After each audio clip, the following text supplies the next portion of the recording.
시청자 여러분 안녕하십니까? 미니 인터뷰입니다. 오늘은 최옥원 영등포구청장님과 함께 다양한 이야기 나눠보겠습니다. 구청장님 안녕하세요. 네, 안녕하세요. 네, 이제 취임 2주년 맞이하셨는데요. 네. 소감이 어떠신가요? 네, 역시 그 구청장 자리는 정치를 하는 자리가 아니라 국민을 위해서 이제 일하는 자리, 행정하는 자리라는 것을 느끼는 그런 시간이었습니다. 또 주민들이 있는 그런 현장을 찾아가서 소중한 그런 의견을 직접 듣는 그런 노력도 많이 했습니다. 예를 들어서 이제 작년 5달 동안 영등포 관내에 경로당 101원고도 있습니다. 한 군데도 안 빼고 다 방문해서 의견 들었고요. 또 이제 동주민센터라든지 또 우리 구민회관에서 구민 대상으로 현안 사항들에 대해서 또 설명회도 종종 가졌습니다. 그리고 금년에는 관내에 학교가 44교 있습니다. 거기에 찾아가서 선생님들이나 이제 학부모님들로부터 필요한 그런 의견들 듣고 있고, 또 우리 영등포구가 청년 인구가 한 35% 정도 됩니다. 청년들도 계속 지금 만나고 있습니다. 청년들이 얼마나 고민이 많겠습니까? 거기 뭐 전월세 이런 거 계약 문제부터 뭐 취업 문제, 또 먹는 그런 건강 문제, 또 다양한 뭐 취미 이런 문화 활동까지 그런 부분에 대해서 직접 다 얘기를 듣고 지금 현재 이제 정책을 수립하고 있습니다. 지금까지 함께 해준 우리 구민들, 지난 2년 동안 구민들 덕분에 재작년에 있었던 수해 같은 거 포함해서 큰 뭐 어려움 없이 잘 극복할 수 있었고요. 그래서 이 자리를 빌어서 정말 구민들께 감사드린다는 말씀을 드립니다. 네, 청년 문제부터 교육, 수해까지 현장 중심의 구정 활동 펼치셨는데요. 지난 5월 8일에는 물레동 꽃밭정원 개장하셨잖아요. 네. 이 개장을 시작으로 정원도시 영등포 선언하셨고요. 꽃밭정원은 어떤 과정으로 조성하셨는지, 또 네. 정원도시를 만들기 위해 앞으로는 어떤 계획 있으신지 궁금합니다. 네, 그 이번에 5월 8일 날 개장한 물레동 꽃밭정원은 23년 전에 서가포 회장이 세운 그 방림방적이 우리 구민을 위해서 기부한 땅의 일부에 이제 조성을 했습니다.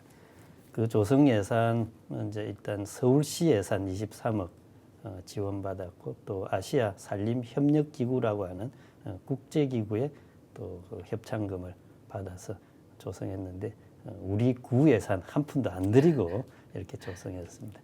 지난 23년 동안 그동안에 이제 그 높은 담장으로 이렇게 가려져 있었고, 또 구청 뭐 자재 창고 이런 걸로 쭉 써와서 구민들이 그거 좀 철거해 달라는 민원이 오랫동안 있었습니다. 작년에 철거를 하고 정말 꽃밭정원을 조성했는데요. 거기에는 이제 맨발 황토길이 이제 습식, 건식돼 있고, 또 어르신들을 위한 여러 가지 또 운동 기구라든지, 또 어린이들을 위한 모래 놀이터, 그리고 한겨울에도 이 초록색이 나는 그 양잔디가 있습니다. 그런 양잔디 마당까지 다 갖추어서 지금 뭐 거기에 가보면 여기가 물레동인지 아닌지 많은 사람들이 좀 어리둥절할 정도로 굉장히 좋은 평가를 받고 있습니다.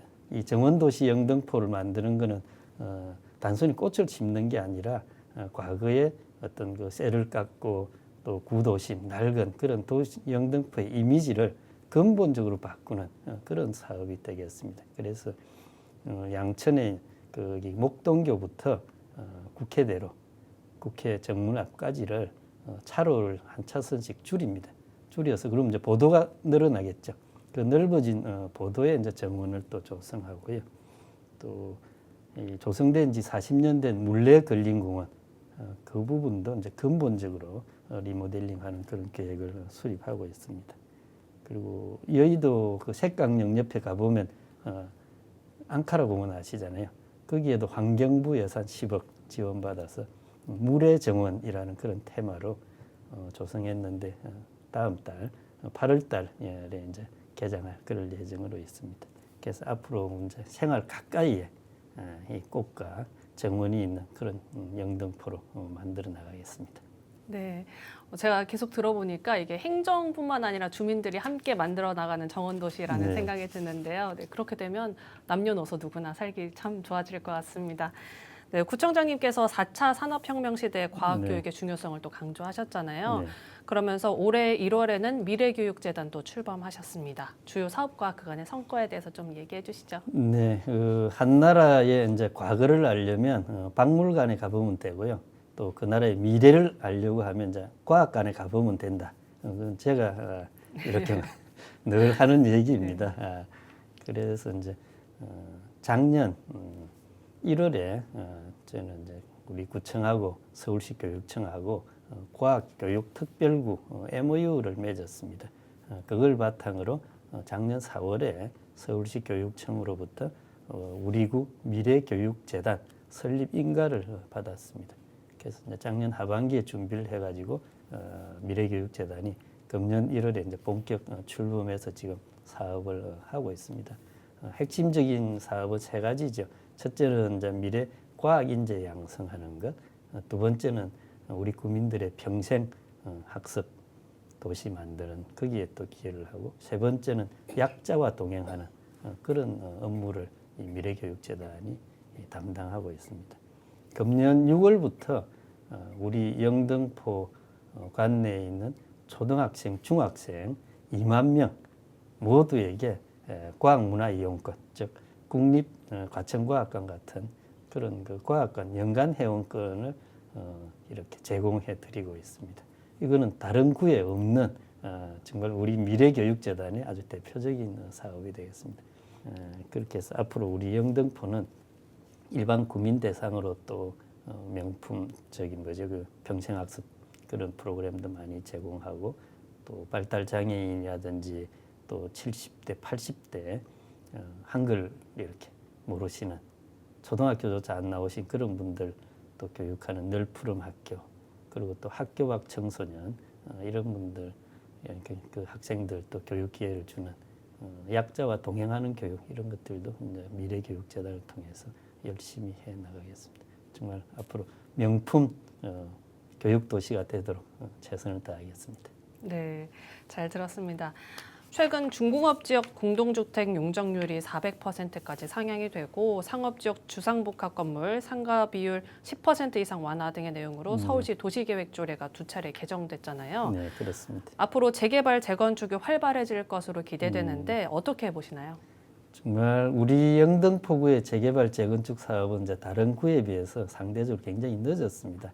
그러다 보니까 지금 무려 한 80곳 이상의 재개발, 재건축이 지금 이제 추진되고 있어서 재개발, 재건축 사업의 백화점 이렇게 지금 불리고 있습니다. 그 늦게 된 이유 중에 하나가 이제 사업성 같은 게 떨어져서 그랬던 거 있습니다. 그래서 그걸 높이는 방법이 아까 우리 영등포 역부터 물레동, 당산동, 양평동까지 쭉 이르는 거기가 다 준공업 지역입니다. 거기에 아파트 용적률이 작년까지만 해도 250%였습니다. 그거를 이제 서울시 조례를 개정해서 400%로 높였죠. 그러니까 그 사업성이 획기적으로 높아진 겁니다. 지금 여의도 63빌딩 옆에 있는 시범 아파트, 거기도 지금 재건축을 하고 있는데 거기가 지금 받은 용적률이 400%입니다. 그러니까 엄청나게 우리 중공업 지역에 대한 그 용적률이 높아져서 이제 사업성이 높아진 겁니다. 그러면 결국 조합원들은 부담이 줄어들고, 그다음에 이제 시공사 선정하기도 한결 수월해져서 제대로 속도가 붙을 걸로 생각하고요. 또 재건축을 막는 것 중에 하나가 상업지역, 주상복합 아시죠? 상업지역 내에 주상복합 지을 때 작년까지 서울시 조례는 거기에 상업시설을 20% 이상 이렇게 하도록 그렇게 되어 있었습니다. 그거를 우리 구가 건의를 해서 상업시설을 10%로 줄이도록 하는 그런 노력을 했고, 그게 이제 서울시 조례가 금년 봄에 통과가 됐습니다. 또 하나는 아까 80곳 정도 재개발, 재건축이 되는데 제일 중요한 거는 주민들이 누가 어떤 전단지나 이런 거 현수막이 붙었을 때 재개발, 재건축 되게 궁금하잖아요, 그죠? 그렇죠. 그게 사실인지 아닌지. 그럴 때 어디 물어봐야 되잖아요. 그래서 상담센터를 2곳 만들었습니다. 작년에는 신기노동주민센터에 우리 구 재개발 재건축 상담센터 만들었고요. 금년 봄에는 물레동 거기에 목화마을 활력소 2층에다가 또 추가를 하나 더 만들었습니다. 언제든지 꼭 구청까지 안 오시더라도 거기 가서 여쭤보면 전문 상담가들이 이렇게 상담을 해줍니다. 네, 재개발 재건축이 사실 주민들에게 가장 관심 있는 분야인데도 그렇습니다. 좀 그동안은 정보에 대한 접근성이 떨어졌던 게 사실인데 이 상담센터를 통해서 네, 쉽게 접근할 수 있게 된 것 앞으로 같아요. 이런 사례는 이제 전국에 많이 없습니다. 그래서 이제 이런 것들을 저희들이 다른 지방자치단체에 계속 알리고 있습니다. 네, 참 좋은 부분인 것 같습니다. 네. 올해 초에는 철도 지하화 특별법이 국회 본회의를 네. 통과했습니다. 경부선 영등포 구간 지하화 계획 준비는 어떻게 돼가고 있나요? 정말 그 120년 동안 우리 영등포를 딱 둘로 나누어 놨던 경부선 철도입니다. 그게 과거에는 산업화 시절에는 우리 영등포 포함해서 대한민국 산업 발전에 굉장히 큰 기여를 하는 부분도 있었지만 이제는 이제 4차 산업혁명 시대라서 철도 지하화로 인한 그 철도로 인한 그 단절, 그다음에 그간의 그 소음, 분진, 진동 이런 것들이 이제 정말 문제가 많았죠. 많은 사람들이 그동안에 주장을 했지만 드디어 금년 1월에 국회에서 이제 철도 지하화 특별법이 통과되었습니다. 앞으로 영등포 정말 획기적으로 바뀔 수 있는 큰 전환점입니다. 서울역부터 안양에 있는 그 금정역 밑에 당정역까지 일단 들어가게 되고 우리 영등포는 이제 대방역부터 여기 신길역, 영등포역, 요 신도림역까지 한 3.2km 정도 해당이 됩니다. 지금 현재 나오는 얘기는 한 지하 100m 정도 대심도 철도로 들어가게 됩니다. 이 철도 지하화 사업은 단순히 이제 그 철도를 걷어내고 거기에 뭐 녹지나 나무를 심는 게 다가 아닙니다. 더 중요한 거는 그 철도 양쪽 옆에 우리 주민들이 살고 있는 그 지역을 개발하는 게 이 사업의 핵심입니다. 이번에 이제 철도 지하와 관련해서 3억 5천만 원 예산을 들여서 우리 주민이 살고 있는 철도 주변 지역에 대한 마스터 플랜, 미래 그림을 지금 현재 그리고 있습니다. 최대한 주민들 의견을 많이 받아서 이 부분을 이제 그게 반영되도록 서울시나 또 국토부에 열심히 건의하겠습니다. 네, 저도 기대하고 있겠습니다. 네. 물레동 기계금속단지 통 이전도 추진하고 계신데요. 현재까지 진행 상황이 궁금하고요. 네. 또 이전 후에 그 자리는 과연 어떻게 변화될 것인지 네. 많은 분들이 궁금해하실 것 같아요. 어떻게 보세요? 지금 물레동 기계금속 공장은 한 약 1,300개 정도 되고요. 또 공구상가, 공구파는 가게도 한 300개, 거기서 한 1,600개 정도가 이전 대상이 되겠습니다.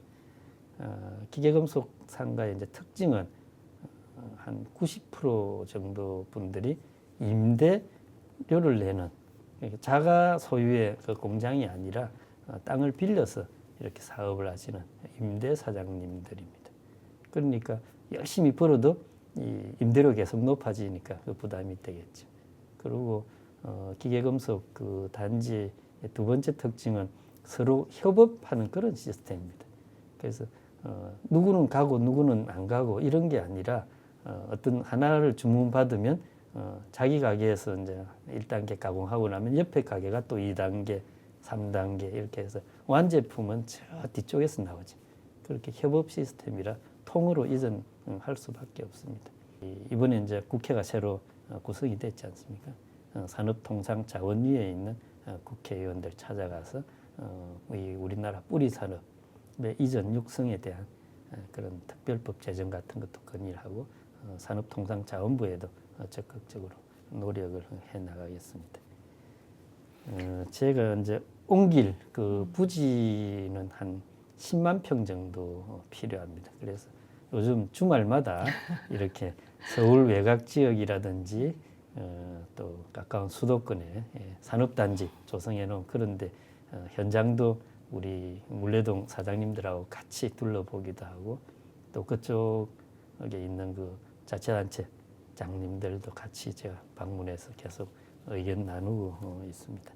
어쨌든 하루라도 빨리 이 우리 물레동의 기계금속단지 이 부분들이 희망하는 대로 넓은 그런 단지로 옮기고 또 첨단화 고부가가치와 정말 초정밀화하는 그런 첨단 산업으로 육성되도록 저희들도 열심히 노력하겠습니다. 네. 전국 지방자치 최초로 요양보호가족 휴식제도를 운영하면서 좋은 평가 받고 계시잖아요. 그동안의 성과와 앞으로의 계획 궁금합니다. 요양보호사를 한마디로 제가 개념 정의를 하면 온몸을 움직여서 생명을 돌보는 천사 이렇게 말합니다. 실제로 참 되게 고귀한 그런 손길들이죠. 근데 이제 치매 같으면 한 번 걸리면 정부 통계를 보면 10년 이상 이렇게 주로 사십니다. 치매 발병자 진단을 받고 난 뒤에. 왜 그러냐면 이제 그분들은 별 생각이 없죠.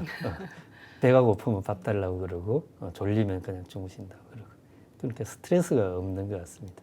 그렇지만 그 돌보는 가족은 평균 10년을 돌봐야 된다면 그 돌봄 스트레스가 얼마나 심하겠습니까?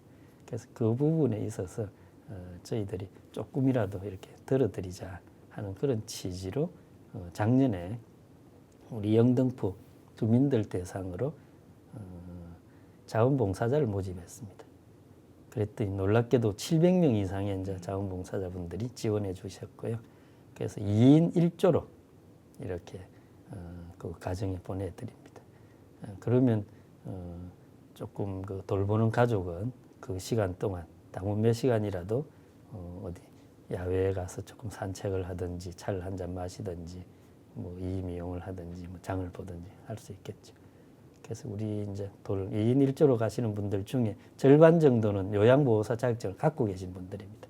그래서 그렇게 보내드리면 거기 가서 이제 말벗도 하고 식사도 도와드리고 또 운동하는 것들 그리고 인지 능력 향상하거나 아니면 또 병원에 같이 동행해서 가주기도 하고 여러 가지 많은 도움을 주고 있습니다. 실제로 작년 말에 이 제도에 대해서 이제 이용했던 그 가족들 이렇게 설문조사를 했더니 93% 정도가 만족한다 이렇게 결과가 나왔습니다. 앞으로 초고령 사회 대비해서 정말로 꼭 필요한 이런 제도가 우리 영등포뿐만 아니라 서울이나 전국에 많이 퍼져서 그 어떤 치매 어르신한테는 또 행복을 드리고 또 그 가족들한테는 정말 휴식을 줄 수 있는 그런 날이 오면 좋겠습니다.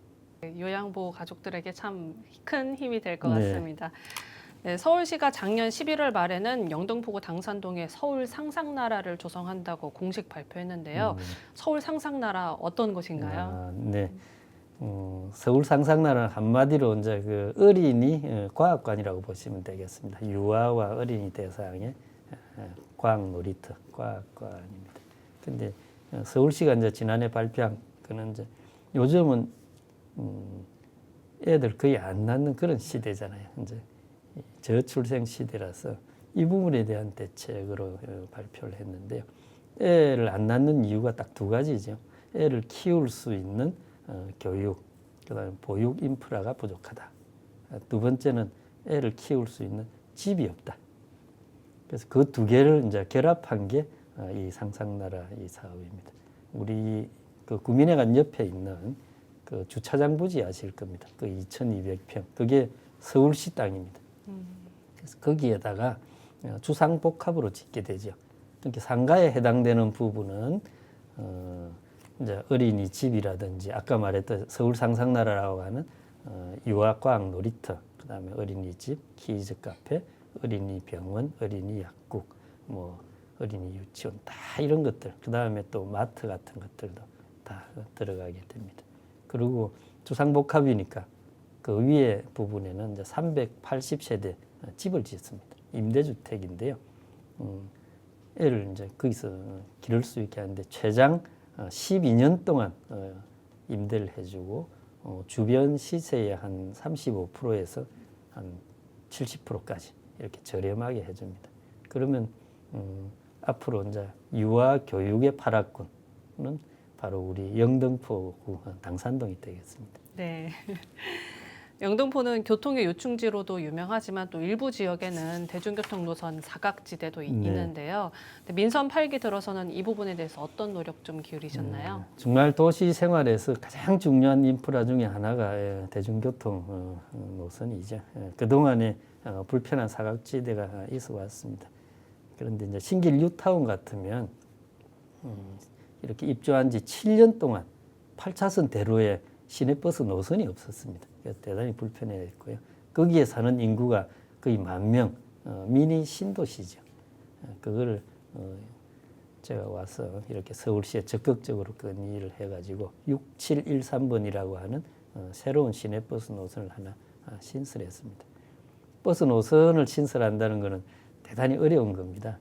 서울시의 버스 정책 중에 하나가 버스 총량제예요. 그러니까 서울시 내 운행하는 버스 숫자를 함부로 늘릴 수가 없는 거예요. 총량제라서. 그러면 하나를 신설하면 그럼 하나를 다른 빼야 줄을 되는. 그렇습니다. 네네네. 그래서 버스 노선 하나 신설하는데 버스가 한 20몇 대 필요합니다.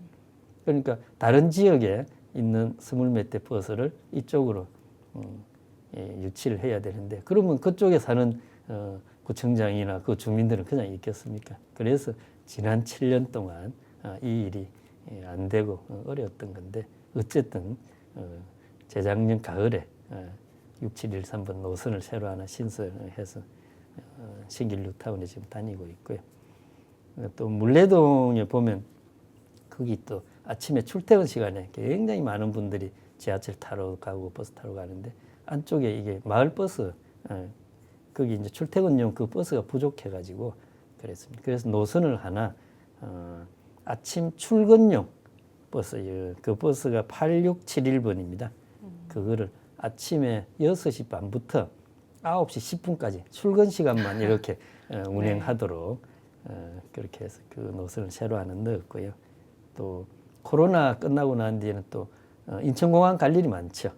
그래서 이제 6007번, 6008번 공항 버스도 2개 노선을 새롭게 만들었습니다. 그래서 저기 여의도뿐만 아니라 신길 뉴타운까지 이렇게 가는 공항 버스도 신설했고 또 물레동 사가지역 안쪽에 보면 거기는 제가 듣기로 지난 10년 동안 마을 버스 좀 이렇게 격려하게 해달라 정류장 만들어 달라고 민원이 있었다고 그러는데 이번에 05번 영등포 05번 마을 버스를 물레동 사가지역까지 노선을 연장했습니다. 주민들이 대단히 감사하다는 얘기를 많이 해주고 있습니다. 네, 구청장님께서는 취임 때부터 지방 재정의 건전성을 네. 강조하셨잖아요. 지난 2년 동안 재정의 건전성과 효율성 제고의 구체적인 성과에 대해서 많은 분들 궁금해하실 것 같습니다. 네, 아무리 좋은 정책도 결국은 이제 재정이 돈이 예산이 뒷받침되지 않으면 공연물에 불과하죠. 유명한 말이 있죠. 지옥으로 가는 길은 선의로 포장되어 있다. 그게 말 그대로 이 사탕 발림의 그런 구호로만 외치고 실제로 하려고 이제 돈이 없어서 못하는 그런 겁니다. 그래서 항상 복지 시책이라든지 이런 것들은 이 어떤 재정 건전성하고 같이 검토되어야만 실효성이 있는 겁니다.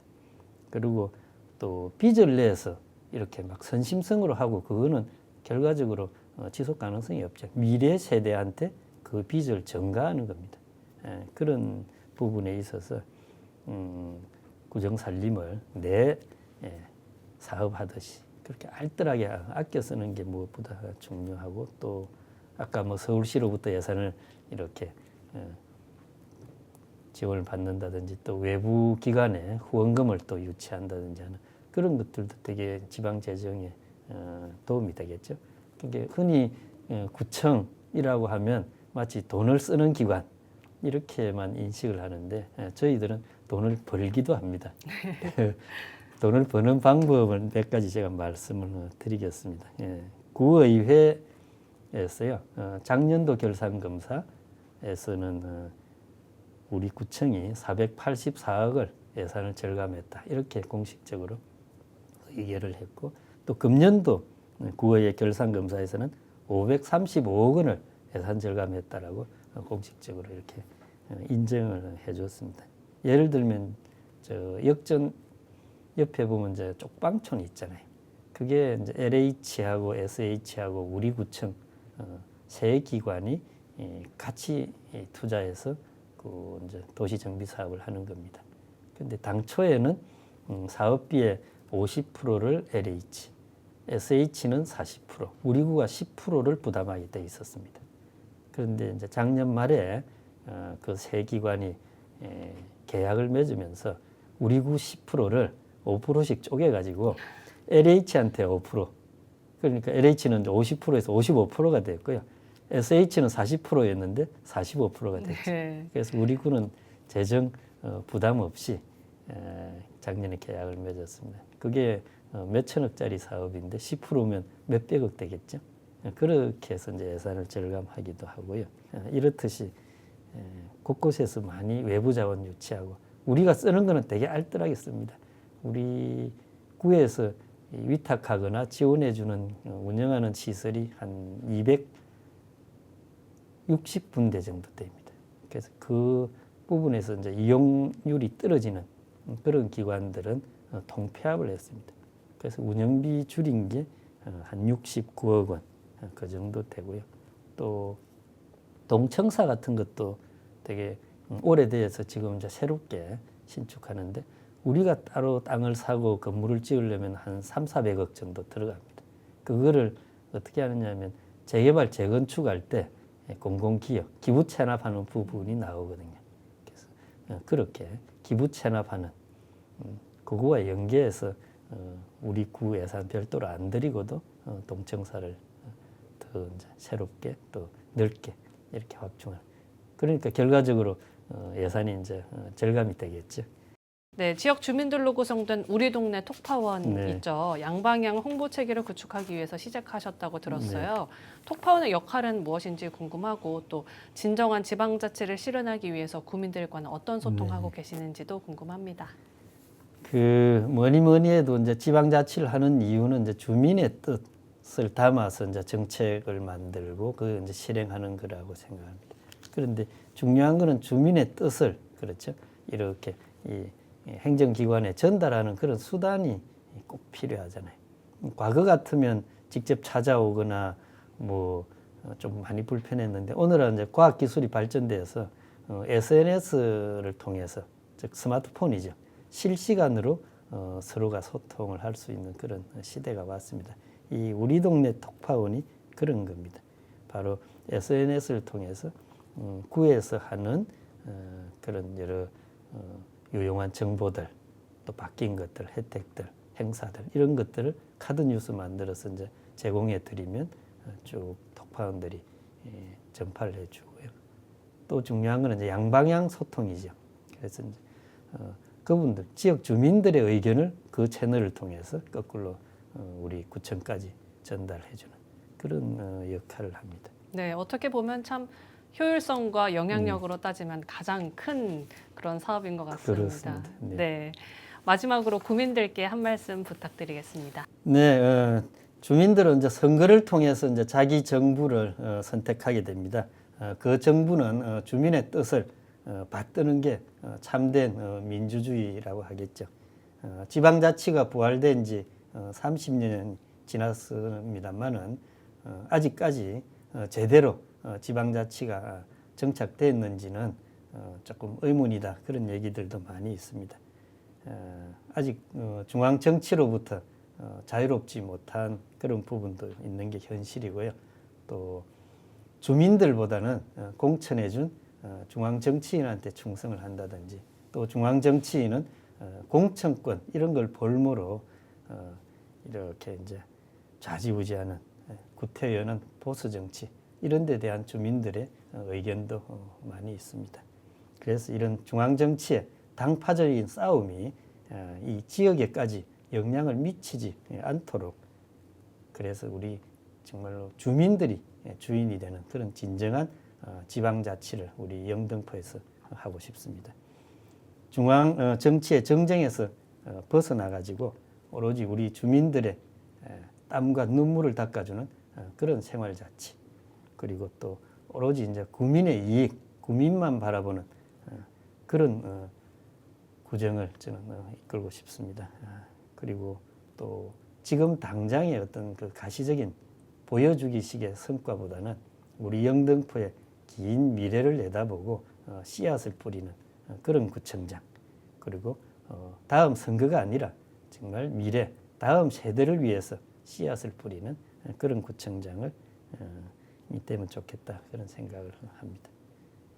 그래서 저는 우리 영등포 구민들이 가는 그 앞길에 정말 꽃을 놓고 싶습니다.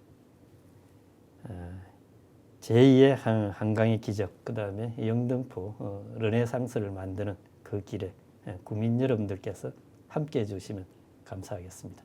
네, 고맙습니다. 네, 구청장님 오늘 이렇게 자리해 주셔서 감사합니다. 네, 고맙습니다. 네, 지금까지 최옥원 영등포구청장님과 함께 여러 이야기 나눠봤는데요. 앞으로도 영등포구와 주민들을 위해서 다양한 활동 기대하겠습니다. 이상으로 미니 인터뷰 마칩니다. 시청해주신 여러분 고맙습니다.